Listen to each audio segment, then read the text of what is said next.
So, as promised, we are going to be doing some photography in this video. So let's get our jumping spider, let's get our volcanic rock, as I like to call it, and let's get shooting.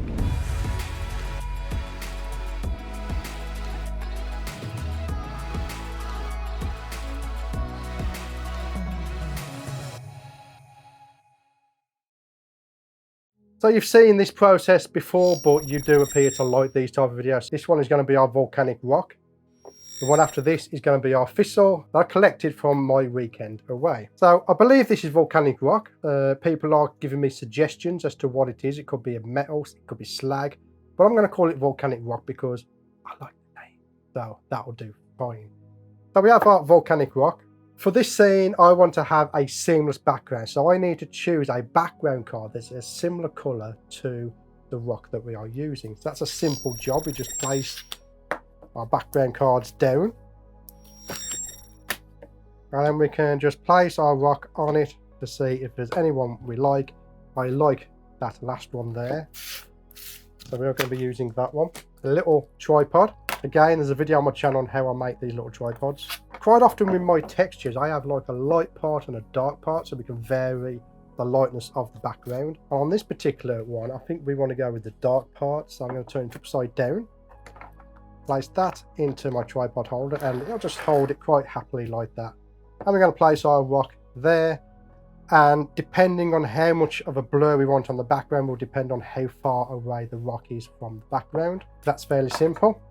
It's a very simple setup. You just set it up, you put your jumping spider on and you take pictures.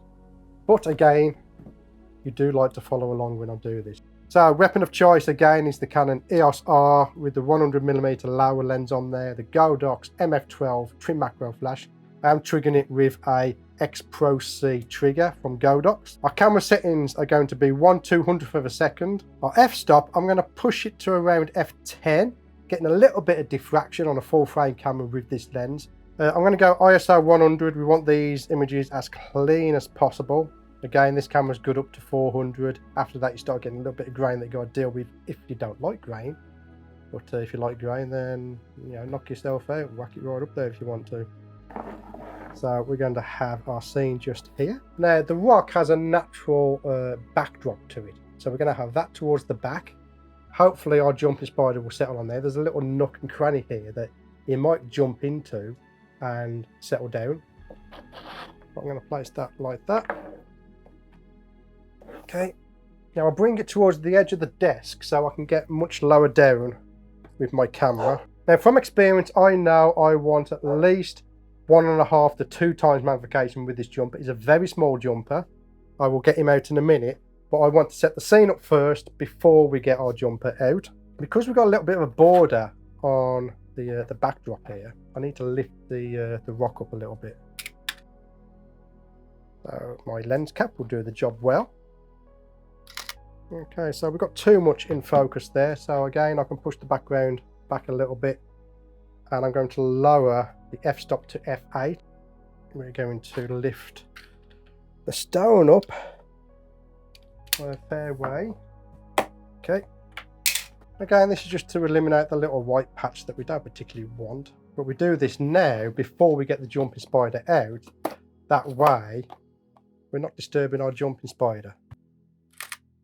You can see there, that looks a lot better. So let's get our jumping spider out. And we're going to call this jumping spider Hoppy. My daughter just named him or her. He's out. See if we can get Hoppy. They tend to always want to stay on your hand as well for some reason. Okay, so he's on there.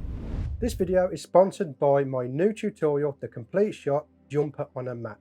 In this new tutorial, I will take you from start to finish on how I created this image of a jumping spider sling on a matchstick head. We will start off with the gear, we'll then move on to the photography, we'll do some editing in Lightroom, and then we'll finish off the image in Photoshop. And again, the complete process is there from start to finish. You even get the raw file so you can follow along. Check out The Complete Shot Jumper on a Match in the description below or go to stewartwood.com. He hasn't settled down, but he's sitting still, so I'm going to see if I can get a picture. Almost. He just slightly moved. He does like it up there, doesn't he? He likes it up the top of the rock. See if we can get him.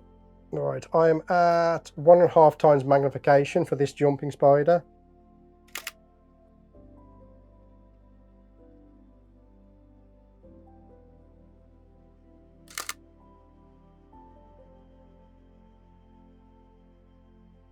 Pay attention to the hopping. Come on. And you notice that I'm placing him on the edge of the frame so that I can get some titling in the empty space if I want to. And that's it, we are done.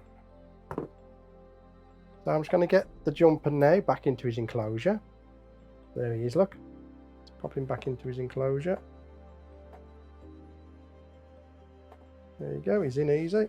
They quite often just go straight back into their enclosures because they're a very simple creature. As long as they've got water and food, they don't really venture off. In fact, you can keep jumper spiders out of enclosures. So long as you keep feeding them, they'll stick up close to their food source. That's it from this particular Photoshoot. We've got some great images of my Phidippus comatus. So Hoppy is quite happy now. He's going to go back in his enclosure, have a nice fly for a treat. And he'll be ready for the next photo shoot, which will be in half an hour or so for him, because in the next video we're going to be photographing my praying mantis on a dead thistle. So subscribe if you're looking forward to that, but that's where I shall leave this particular photo shoot. I want to thank you for getting to the end of this video, and again, as always, I'll see you on the next video. F10, getting a little bit of diffraction on a full frame camera with this lens. However, my batteries just died.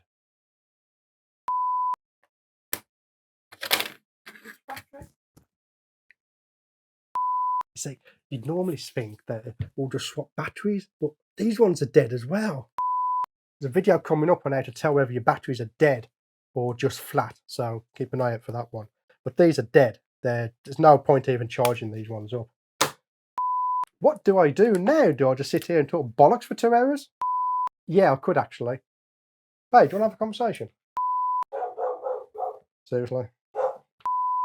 So that's it from this particular photo shoot. We've got some great